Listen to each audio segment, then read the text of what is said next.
when you get home after a long training run or you cross the line of a big race, I know we all want to just flop down onto the sofa and take the weight off of our feet, or at least I do anyway. But by doing that and not following the crucial steps of running recovery, you're not going to get the maximum benefits out of your training, plus you might also be risking injury. So in order to get the most out of all of our runs and make sure we're staying nice and healthy, there are 5 crucial things that we need to do to recover after every single run. And number 1 on that list, and that's what I'm going to start doing right now, is cooling down after every single run.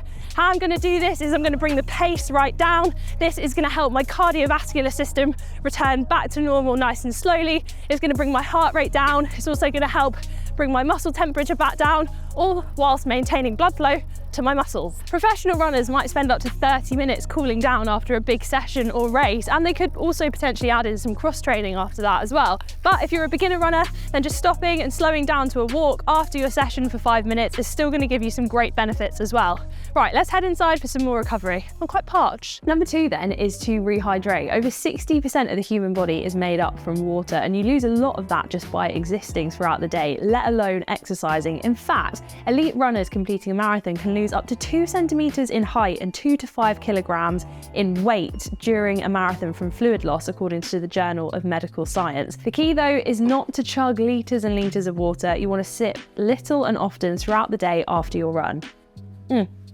And continue that the day after as well. Number 3 is get those nutrients in, not only to avoid a post-run crash, but also to start off the process of rebuilding your muscles. So you want to make sure you're getting some food in 30 to 60 minutes after finishing your run. This is going to help increase your glycogen levels, basically your energy stores, and this is called the glycogen window. So you want to try and have a healthy, balanced meal, including protein, vitamin restoring fruit and veg, and carbohydrates as well. And actually, carbs like bread and brown rice are going to help to increase your blood sugar levels and your insulin.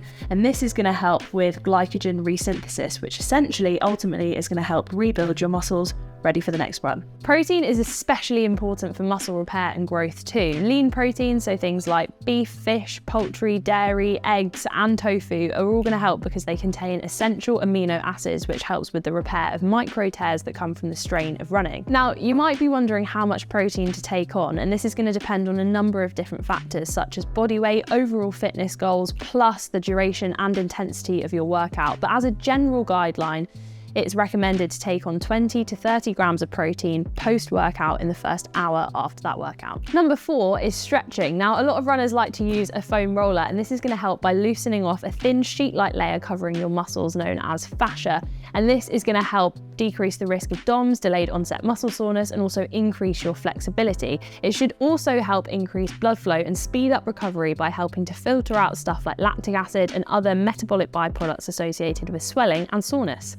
Let's roll. Focusing on your lower body, try 60 seconds on your calves, quad, hamstrings, and back. And remember that a little discomfort is normal, but if it's really painful, you're either doing it wrong, using a foam roller that's too hard for you, or you might already be injured. Also be aware that by overdoing it, you could cause muscle bruising, which isn't going to make any of your future runs that fun or easy. Also, if you want some more tips on foam rolling, then go and check out this video here on the running channel, where we've got a whole bunch of easy foam rolling exercises that you can do at home to try post-run for recovery. Some people might also want to add in some static stretches after their run to help get the same benefits like you would get out of foam rolling. So things like working on your hip flexors, also your hamstrings as well. I've got another link for you. If you want a full post-run stretch recovery routine, then don't worry, Andy and Anna have got you covered. Go check out this video from the running channel after this. Now, number 5 on the list, potentially the most important one in terms of maximizing recovery, sleep. Sleep is where the majority of muscle and tissue repair is going to happen, as well as recovery, and with an adequate amount of sleep, it's also allowing your body to release growth hormones too.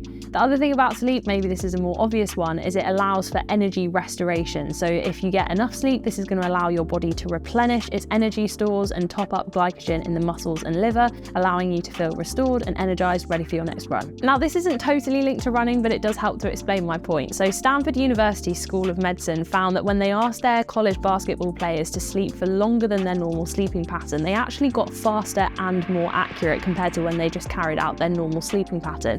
But you might be wondering, how long should I actually sleep for? Well, 7 to 9 hours is adequate, but it will vary from person to person. I personally need this and 8 hours in order to function at my best, especially in the summer when it's really bright at night. But it does vary massively from person to person. And this isn't just sleep either. Everything's going to vary from hydration to nutrition, fueling, stretching, foam rolling. Make sure you're not forcing it or overdoing it. Find what works best for you.